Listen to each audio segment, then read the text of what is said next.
में सबसे पहले हम आपको किसानों के भारत बंद की और कृषि कानूनों के विरोध की तस्वीरें दिखाएंगे। साथ ही भारत बंद पर सपा, बसपा और कांग्रेस और आप की बयानों को भी सुनाएंगे, यानी आम आदमी पार्टी ने क्या बयान दिया वो भी आपको सुनाएंगे। इसके साथ ही महंत नरेंद्र गिरी की संदिग्ध मौत पर चल रही सीबीआई जांच की रिपोर्ट के बारे में आपको बताएंगे कि उनकी जांच पड़ताल आखिरकार कहां तक पहुंची। विधानसभा चुनाव को लेकर प्रियंका के यूपी दौरे की जानकारी भी हम आपको देंगे और प्रधानमंत्री मोदी के आयुष्मान भारत डिजिटल मिशन की खूबियां भी आपको बताएंगे। बने रहिए भारत समाचार के साथ।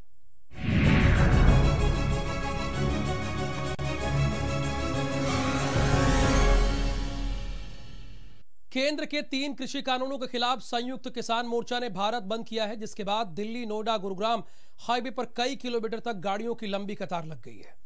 गाजीपुर बॉर्डर पर किसानों ने NH9 और NH24 को पूरी तरह से जाम कर दिया। किसानों के भारत बंद का काफी असर देखने को मिला है।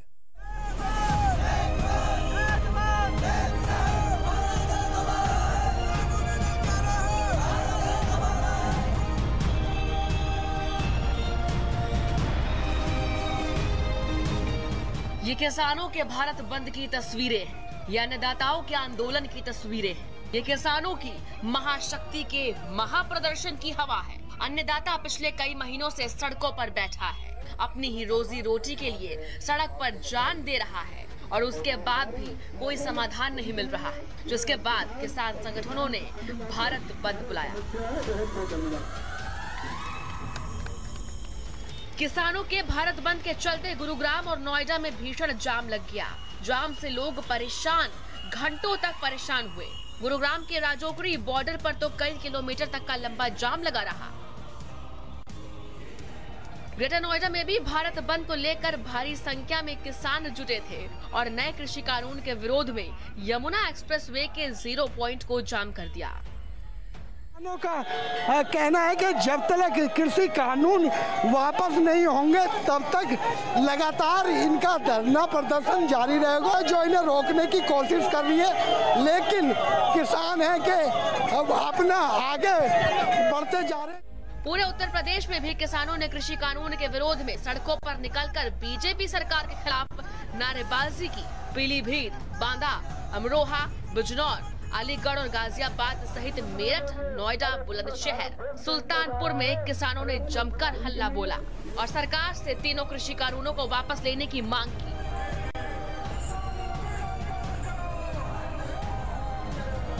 गाजियाबाद में किसानों ने दिल्ली जाने वाले रास्तों पर लंबा जाम लगा दिया। हजारों की संख्या में गाड़ियां जाम में कई घंटे तक फंसी रही।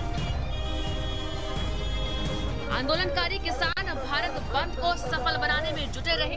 किसान ने दिल्ली से गाजियाबाद की तरफ आने वाली दिल्ली मेरठ एक्सप्रेसवे को भी जाम किया। भारी संख्या में दिल्ली मेरठ एक्सप्रेसवे पर किसान बैठे रहे। एक तरफ सड़क पर धरने पर बैठे हैं क्योंकि इनकी तरफ से बंदी बुलाई गई है और ये किसान संयुक्त मोर्चा के आह्वान पर बुलाई गई। तो दूसरी तरफ तस्वीरें ये हैं कि तमाम जो ट्रेड यूनियंस है, किसान संघ है वो है और दूसरी तरफ प्रशासन ने यहाँ पर तैयारियां की क्योंकि पूरी तरीके से रोड को ब्लॉक किया गया है। आवश्यक सेवाएं बहाल करके रखी हैं। आप देख रहे हैं बगल से पूरा सिस्टम बना रखा है, जहाँ भी एम्बुलेंस है और दूध, सब्जी, फायर ब्रिगेड की है, मिलिट्री वाहन है या विदेशी पर्यटक अगर यहाँ से निकलते हैं तो उनको भी ससम्मान निकाला जाएगा। मेरठ में किसानों ने एक एक करके हाईवे जाम किए। Bijnor, Pauri highway, Karnal highway, Bulandshahr highway और दिल्ली मेरठ एक्सप्रेसवे के साथ गाजियाबाद जाने वाला पुराना हाईवे भी बंद कर दिया।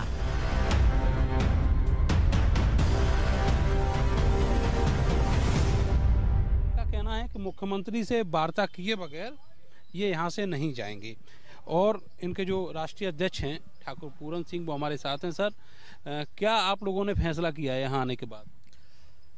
फैसला तो यो है भाई, जब हमने धकेला धकेली की व्यवस्था इनकी देखी तो फिर किसानों ने बैठ के ये मन बनाया कि अब हम कहीं नहीं जाएंगे, ना हम गोड्डे तोड़वाएं, ना हम पैदल चलें। अब हम यहाँ मेरठ कमिश्नर बैठेंगे, 6 जिलों के कमिश्नर मेरठ में बैठे हैं, 3 जिलों के कमिश्नर सहारनपुर बैठे हैं। अब जब तक हमारी वार्ता मुख्यमंत्री के साथ नहीं होगी, इन किसान मजदूर अधिकार पत्र पर वो संज्ञान नहीं लेंगे, जब तक अनिश्चितकालीन धरना चलेगा। इसी ये मेरठ का करनाल हाईवे किस तरह से किसानों जो है वो 20 सड़क में ट्रैक्टर ट्रॉलियां लगाकर जो है वो चक्का जाम कर रखा है। और उसके साथ ही जो है एक हाईवे के ऊपर ही टेंट लगाकर किसान जो हैं वो धरने पर बैठे हुए हैं और बाकायदा यहाँ पर किसानों के पास जो है वो हुक्के मौजूद हैं और इस हुक्के की गड़गड़ाहट में वो जो है अपनी मांगे जो है वो मंगवाने की कोशिश कर रहे हैं। तो वहीं बुलंदशहर के सिकंदराबाद में भारतीय किसान यूनियन के कार्यकर्ताओं ने NH 91 को जाम किया। ट्रैक्टर लगाकर सड़क पर किसान धरने पर बैठे रहे। तो सुल्तानपुर में दर्जनों किसानों ने घूम घूम कर प्रदर्शन किया और वहीं व्यापारियों ने भी अपनी दुकानों को बंद रखा। 3 काले कानून वापस लाई है सरकार, उसको वापस ले और साथ ही जो 4 श्रम कानून में परिवर्तन सरकार कर रही है, जिससे मजदूरों का शोषण होगा, जिससे मजदूरी में काम करने के घंटे बढ़ा दिए जाएंगे, उसकी एवज में उनको वो तनख्वाह नहीं दी जाएगी, वो वेतन नहीं दिया जाएगा। उसके समर्थन में किसान आंदोलन। पीलीभीत में भारत बंद का बड़ा असर देखने को मिला। किसानों ने सड़कों पर ट्रैक्टर ट्रॉली लगाकर हाईवे को जाम किया। पूरनपुर नेशनल हाईवे पर भी किसानों ने कब्जा कर लिया। किसान सड़कों पर बैठे हुए हैं, वो अपनी मांगों को लेकर अड़े हुए नारेबाजी कर रहे हैं, सरकार के खिलाफ काफी गुस्सा भी व्यक्त कर रहे हैं। और एक यही वजह की किसानों का साफ तौर से कहना है कि जब तक उनकी मांगों को पूरा नहीं किया जाएगा वो इसी तरह से सरकार के खिलाफ नारेबाजी करते रहेंगे। अलीगढ़ में 3 कृषि कानूनों के विरोध में किसानों ने प्रदर्शन किया। अतरौली, गभाना, खैर और इगलास में किसानों ने सरकार के खिलाफ जमकर नारेबाजी की। शामली में भी 7 जगहों पर भारत बंद को लेकर चक्का जाम किया गया। 20 सड़क पर टेंट लगाकर किसानों ने तीनों काले कानूनों का विरोध किया। 20 सड़क में इन लोगों ने जो है वो टेंट गाड़ दिया है और इन लोगों की मांग है कि तीनों जो कृषि कानून हैं उनको वापस किया जाए। कृषि कानूनों के विरोध में ये लोग जाम करके यहाँ बैठे हुए हैं। तो मुजफ्फरनगर में 3 हाईवे को किसानों ने जाम कर दिया। चरथावल, पुरकाजी, तितावी, जानसाठ में जाम लगाया गया। तो बुढ़ाना, शाहपुर, फुगाना, मोरना सहित खतौली में भी चक्का जाम किया। बांदा में किसान संगठनों ने भारत बंद का समर्थन किया। किसान संगठनों ने अशोक लाट में धरना दिया। काले कानून जो भारत सरकार के द्वारा किसानों पर थोपे गए हैं, इनको वापस लिया जाए। जो हमारा न्यूनतम समर्थन मूल्य है उसकी गारंटी दी जाए। बहुत सारे मुद्दे जो किसानों के हैं, जो 2020 जो बिजली का संशोधन हुआ है, इसको वापस लिया जाए। जो किसानों के हमारे कर्ज हैं उनको माफ किया जाए। फिलहाल किसानों के आंदोलन से लोगों को काफी परेशानियों का सामना करना पड़ रहा है और किसानों के भारत बंद का असर पूरे यूपी के साथ पूरे देश में देखने को मिल रहा है। स्पेशल रिपोर्ट, भारत समाचार। किसानों के भारत बंद को 1 दर्जन से ज्यादा राजनीतिक दलों ने अपना समर्थन दिया। सपा, कांग्रेस, बसपा और आम आदमी पार्टी ने किसानों के हक की आवाज को और बुलंद करने का काम किया, तो बीजेपी ने इसे राजनीतिक एजेंडा करार दिया।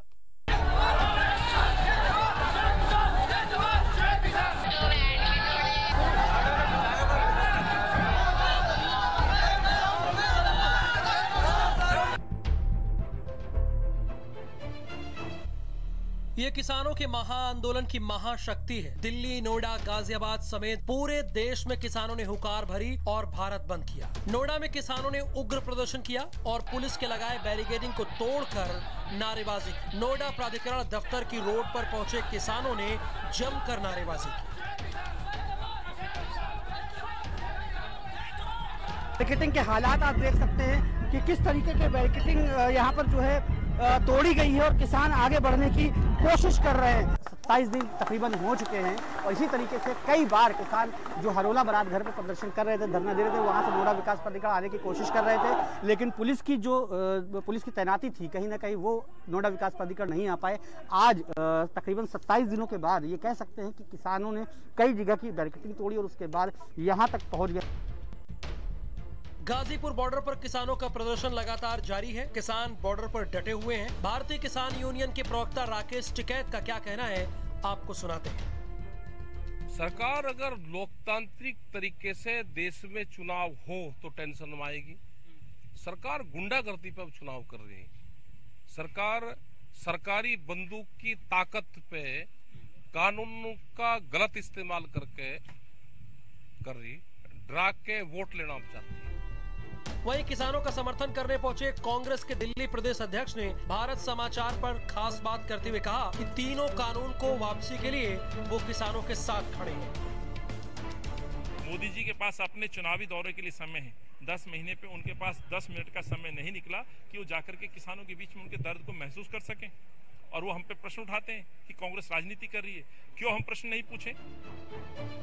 किसानों के भारत बंद को 1 दर्जन से ज्यादा राजनीतिक दलों ने अपना समर्थन दिया है। सपा, कांग्रेस, बसपा और आम आदमी पार्टी ने किसानों के हक की आवाज को बुलंद किया है, तो वहीं बीजेपी ने इसे राजनीतिक एजेंडा बताया है। ऐसा नहीं है कि हमने पूरा सील बंद कर दिया है। ये है कि जाम है, एक मैसेज हमारा चला जाए और बंद है पूर्ण रूप से। भारत बंद है, उसमें दुकानदारों से भी अपील करी है कि वो भी आज बंद रखे और 3-4 बजे के बाद में खोल देंगे। कांग्रेस पार्टी ने इस बंद का समर्थन किया है और मैं समझता हूं कि जिस तरह किसान परेशान है, 8 महीने से अधिक दिन हो गए 3 काले कानून को लेकर दिल्ली की बॉर्डर पर बैठे हुए ये गूंगी बहरी सरकार, अंधी सरकार। वो अपने कर्ज से परेशान है, महंगाई से परेशान है, बच्चों की बेरोजगारी से परेशान है और उनको ऊपर से उनकी पैदावार का उचित दाम नहीं मिलता है। उत्तर प्रदेश के किसानों को बर्बाद कर दिया भारतीय जनता पार्टी ने। खेती करने वाले लोग, खेत में काम करने वाले लोग सबसे ज्यादा दुखी हैं इस प्रदेश के अंदर। 5 वर्ष के अंदर किसानों की माली हालत बिल्कुल बर्बाद कर दिया है।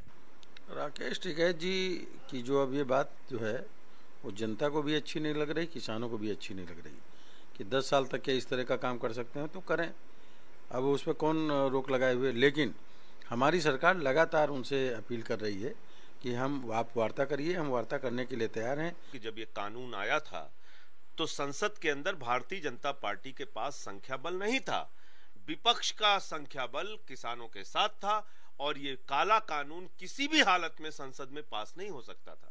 लेकिन अपने पूंजीपति मित्रों के लिए जबरन लोकतंत्र का गला घोट के, संसद का गला घोट के ये काला कानून पास कराया गया। राज्य मंत्री संगीता बलवंत और जय कुमार जैकी ने कहा है किसान खेतों में काम कर रहा है, मंच पर नजर आने वाले किसान नहीं है। जो लोगों ने भारत बंद का ऐलान किया है वो किसान है ही नहीं। किसानों का आप जिक्र कर रहे हैं, वो किसान नहीं है। जो किसान है वो अपने खेतों में काम कर रहे हैं और भारतीय जनता पार्टी की नीतियों से, योजनाओं से लाभान्वित भी हो रहे हैं। तमाम योजनाएं किसानों के लिए, उनकी आय दुगनी करने के लिए चलाई जा रही हैं और किसान प्रसन्न है। किसान आंदोलन अब किसानों के बीच में नहीं रह गया है, ये एक राजनीतिक आंदोलन हो गया है। और देश में मुझे नहीं लगता है कि जिस तरीके से मोदी जी के नेतृत्व में देश चल रहा है और देश के किसानों की खुशहाली के लिए है। देश में किसान खुशहाल है और किसानों के लिए बड़ी सुविधाएं हो रही हैं। गन्ना भुगतान हो, चाहे बंद चीनी मिलों का संचालन हो, चाहे किसान को तकनीक के साथ जोड़ने का विषय हो, उसका परिणाम है कि बहुत तेजी के साथ उत्तर प्रदेश में गन्ना किसान ने सरकार के साथ कदम से कदम मिलाकर के अपने आप को बढ़ाने का काम किया। वहीं बसपा सुप्रीमो मायावती ने भी ट्वीट कर किसानों के भारत बंद का समर्थन किया। उन्होंने लिखा है कि केंद्र और यूपी सरकार की किसान विरोधी नीतियों से पूरा किसान समाज काफी दुखी और त्रस्त है। लेकिन अब चुनाव से पहले अपनी फेस सेविंग के लिए गन्ना का समर्थन मूल्य थोड़ा बढ़ाना खेती किसानी की मूल समस्या का सही समाधान नहीं है। ऐसे में किसान इनके किसी भी बहकावे में आने वाला फिलहाल नहीं है। कृषि कानूनों के खिलाफ पिछले 1 साल से किसानों का प्रदर्शन जारी है। किसान तीनों कृषि कानून का विरोध कर रहे हैं और कानूनों को वापस लेने की मांग कर रहे हैं। स्पेशल रिपोर्ट, भारत समाचार। स्पेशल रिपोर्ट में अगली जो रिपोर्ट है वो नरेंद्र गिरी की संदिग्ध मौत से जुड़ी हुई है। इस पे रोज नए खुलासे हो रहे हैं और सीबीआई तेजी के साथ अपनी जांच कर रही है। जेल में बंद तीनों आरोपियों की 7 दिन की रिमांड भी सीजीएम कोर्ट से मंजूर हो गई है।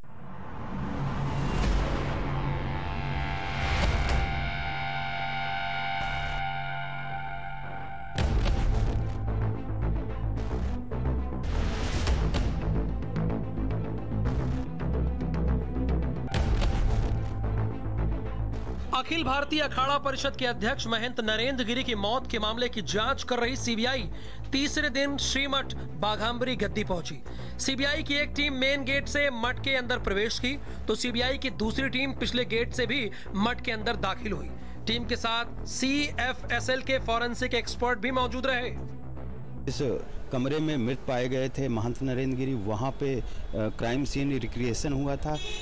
85 किलो का वेट मंगाया गया था और पूरी तरीके से वहाँ पे सीन रिक्रिएशन किया गया था। उसके बाद जो यहाँ पर मठ में रहने वाले लोग हैं उनसे पूछताछ की गई है। जो हरिद्वार से आए साधु संत हैं उनसे पूछताछ की गई है। बलवीर गिरी से पूछताछ की गई है और जो FIR दर्ज कराने वाले अमर गिरी हैं उनसे भी पूछताछ की गई है। साथ ही साथ जो घटनास्थल पर सबसे पहले पहुँचने वाले जो यहाँ पर सेवादार थे उनसे भी पूछताछ की गई है। अब CBI टीम अपनी जाँच में लगी है। मेरे से भी बातचीत हुई है। जितने भी लोग मठ में रहते सबसे इंक्वायरी हो रही है। सबको पूछा जा रहा है।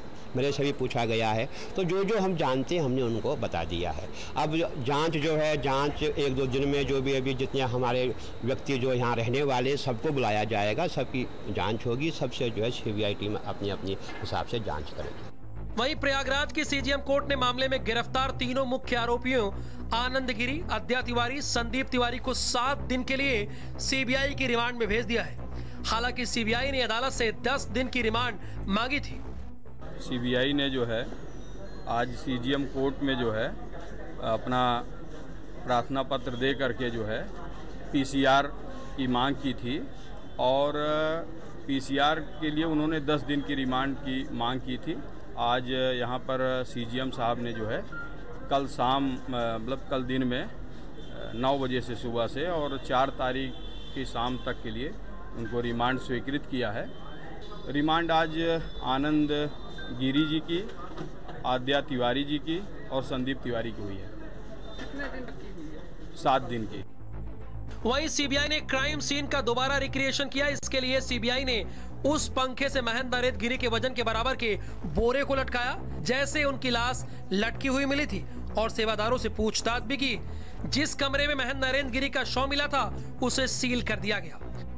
और जो महाराज का जो निवास है जहाँ महाराज रहते थे, सोते थे, खाते थे, उस रूम को सील किया है। उस रूम के अंदर क्या है क्या नहीं है पूरा लिखा गया है। और उसके अलावा जहाँ सुसाइड हुआ है, सुसाइड वाले रूम में जो है आज एक क्राइम सीन हुआ है कि भाई क्या ये सुसाइड किया गया है या नहीं किया गया है। सुसाइड के लिए उन्होंने जो है 85 kg का एक वो बुत क्या कहेंगे उसको वो बनाया गया और उसको रस्सी लाई, रस्सी से उसमें हैंग किया गया है कि ये सुसाइड है या क्या है। वो आज जो है पूरा जो है क्राइम सीन क्रिएट किया गया है। फिलहाल CBI के पास घटना से जुड़े कई सवाल हैं जिनको लेकर टीम अपनी जांच तेज कर रही है। भारत समाचार के लिए प्रयागराज से धीरेन्द्र द्विवेदी की रिपोर्ट। और एक बार फिर से राजनीति जगत की खबरों का रुख करेंगे। कांग्रेस की महासचिव प्रियंका गांधी वाड्रा यूपी के दौरे पर हैं। यूपी चुनाव के मद्देनजर करीब 1 सप्ताह का प्रियंका गांधी का यहां पर दौरा है, यानी 1 सप्ताह तक वो यूपी प्रवास करेंगी। इस दौरान वो रणनीतिक और सलाहकार समिति के साथ आगे की रणनीति पर विचार करेंगे। पुराने नेताओं से भी मुलाकात करेंगी ताकि उनके गिले शिकवे दूर हो सके। यूपी चुनाव की बड़ी तैयारी। प्रियंका गांधी का यूपी दौरा, चुनाव की रणनीति पर चर्चा, पुराने नेताओं से करेंगी मुलाकात। उत्तर प्रदेश विधानसभा चुनाव की तैयारियों में जुटी सभी पार्टियां अपनी पैठ मजबूत करने में लगी। कांग्रेस महासचिव प्रियंका गांधी भी एक बार फिर यूपी के दौरे पर पहुंची हैं और चुनाव की रणनीति पर चर्चा करेंगी। प्रियंका गांधी, उनके साथ आराधना मिश्रा मोना, अजय लल्लू, ये तमाम लोग जो है वो यहाँ पर मौजूद हैं। 5 दिवसीय दौरे पर वो लखनऊ आई हैं। रायबरेली, अमेठी के साथ साथ विभिन्न मंडलों में भी वो बैठक करेंगी कार्यकर्ताओं के साथ और उसके बाद वो दिल्ली जाएंगी। यानी कि चुनावी तैयारियां अब शुरू हो गई हैं। प्रियंका गांधी का लखनऊ दौरा कई सियासी मायने खड़े करता है। यूपी चुनाव के मद्देनजर करीब 1 हफ्ता का प्रियंका गांधी का यूपी दौरा है। इस दौरान वो रणनीतिक और सलाहकार समिति के साथ आगे की रणनीति पर विचार करेंगी। पुराने नेताओं से भी प्रियंका गांधी मुलाकात करेंगी ताकि उनके गिले शिकवे दूर कर सके। प्रियंका गांधी के दौरे को लेकर कांग्रेस के प्रदेश अध्यक्ष अजय कुमार लल्लू ने क्या कुछ बताया है, आपको सुनाते हैं। प्रदेश अध्यक्ष अजय कुमार लल्लू जी हैं। लल्लू जी, आज प्रियंका गांधी फिर से आई हैं, एक महीने में 2 बार उनका लखनऊ में दौरा है, आगे क्या कार्यक्रम रहेंगे? भैया वो कल भी थी, आज भी हैं, लगातार हैं, लोगों के विश्वास में, भरोसे में है। और मैं समझता हूं कि आदरणीय प्रियंका गांधी का तो उत्तर प्रदेश घर है, और घर में कोई रोज आता जाता थोड़े हो, तो यहीं रहता है, यहीं निवास करता है। आगे क्या रणनीति रहेगी, क्या कुछ कार्यक्रम रहेंगे प्रियंका जी के? देखिए, जो आने वाले दिन में कांग्रेस प्रतिज्ञा महारैली का आयोजन है संभागों में, जो आने वाले दिन में कांग्रेस प्रतिज्ञा यात्रा निकलनी है, हम वचन निभाएंगे। और खासकर जो बूथ और ग्राम सभा इकाइयों का प्रशिक्षण होना है, उसी के संदर्भ में बैठक करने, स्ट्रेटजी कमेटी, प्लानिंग कमेटी के साथ चर्चा करने और उसको अंतिम रूप देने के लिए आएंगे। लखनऊ से भारत समाचार के लिए दिलबाश। स्वास्थ्य के क्षेत्र में भारत ने एक और कदम आगे बढ़ाया है। प्रधानमंत्री नरेंद्र मोदी ने आयुष्मान भारत डिजिटल मिशन को आखिरकार लॉन्च किया। इस योजना से देश के हर नागरिक की हेल्थ आईडी तैयार की जाएगी। Ayushman Bharat digital mission launch. हर देशवासी की होगी अपनी हेल्थ आईडी। एक प्लेटफॉर्म पर मिलेगी सभी सुविधाएं। गरीबों और मध्यम वर्ग की चिंता होगी दूर। प्रधानमंत्री नरेंद्र मोदी ने आयुष्मान भारत डिजिटल मिशन को लॉन्च कर दिया है, जो स्वास्थ्य के क्षेत्र में एक क्रांतिकारी कदम माना जा रहा है। इस मौके पर केंद्रीय स्वास्थ्य मंत्री मनसुख मंडाविया भी मौजूद रहे। देश की गरीब और मध्यम वर्गीय लोगों के इलाज में इस योजना ने अहम भूमिका निभाई है। अब डिजिटल प्लेटफॉर्म में आने से इसका और भी ज्यादा विस्तार हो रहा है। डिजिटल हेल्थ मिशन के तहत सरकार हर व्यक्ति का यूनिक हेल्थ कार्ड बनाएगी। ये कार्ड पूरी तरह से डिजिटल होगा, जो देखने में आधार कार्ड की तरह लगेगा। पीएम मोदी ने कहा कि अब हर किसी को हेल्थ आईडी मिलेगी। इसकी मदद से मरीज और डॉक्टर अपने रिकॉर्ड्स चेक कर सकते हैं। इसमें डॉक्टर्स, नर्स समेत स्वास्थ्य कर्मियों का रजिस्ट्रेशन होगा। अस्पताल, क्लिनिक, मेडिकल स्टोर्स का भी रजिस्ट्रेशन होगा।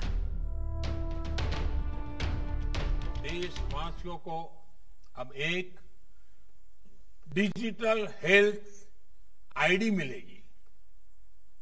हर नागरिक का हेल्थ रिकॉर्ड डिजिटली सुरक्षित रहेगा। डिजिटल हेल्थ आईडी के माध्यम से मरीज खुद भी और डॉक्टर भी पुराने रिकॉर्ड को जरूरत पड़ने पर चेक कर सकता है। यही नहीं, इसमें डॉक्टर, नर्स, पैरामेडिक्स जैसे साथियों का भी रजिस्ट्रेशन होगा। माना जा रहा है कि आयुष्मान भारत डिजिटल मिशन उसी तरह से हेल्थ इकोसिस्टम के लिए अहम साबित होगा और वैसा ही रोल प्ले करेगा जैसा पेमेंट के क्षेत्र में यूपीआई ने किया है। लोग हेल्थ केयर सुविधाओं का लाभ लेने के लिए सिर्फ एक क्लिक की दूरी पर होंगे। इस मिशन का सबसे बड़ा लाभ देश के गरीबों और मध्यम वर्ग को होगा। एक सुविधा तो ये होगी कि मरीज को देश में कहीं पर भी ऐसा डॉक्टर ढूंढने में आसानी होगी जो उसकी भाषा भी जानता है, समझता है और उसकी बीमारी के उत्तम से उत्तम उपचार का वो अनुभवी है। डॉक्टर और अस्पताल इस प्लेटफॉर्म का उपयोग अपनी सर्विस को रिमोट हेल्थ सर्विस प्रोवाइड करने में कर पाएंगे। प्रभावी और विश्वस्त डेटा के साथ इससे इलाज भी बेहतर होगा और मरीजों को बचत भी होगी। डिजिटल इंडिया अभियान ने देश के सामान्य नागरिक की ताकत बढ़ा दी है। हमारे देश के पास 130 crore Aadhaar number, 118 crore mobile user, 80 crore internet user, 43 crore Jandhan bank खाते हैं। ऐसा दुनिया में कहीं नहीं है। आयुष्मान डिजिटल मिशन की पायलट परियोजना की घोषणा पीएम मोदी ने 15 अगस्त 2020 को लाल किले से की थी और अभी आयुष्मान भारत डिजिटल मिशन 6 केंद्र शासित प्रदेशों में पायलट चरण में लागू किया जा रहा है। रिपोर्ट भारत समाचार। फिलहाल स्पेशल रिपोर्ट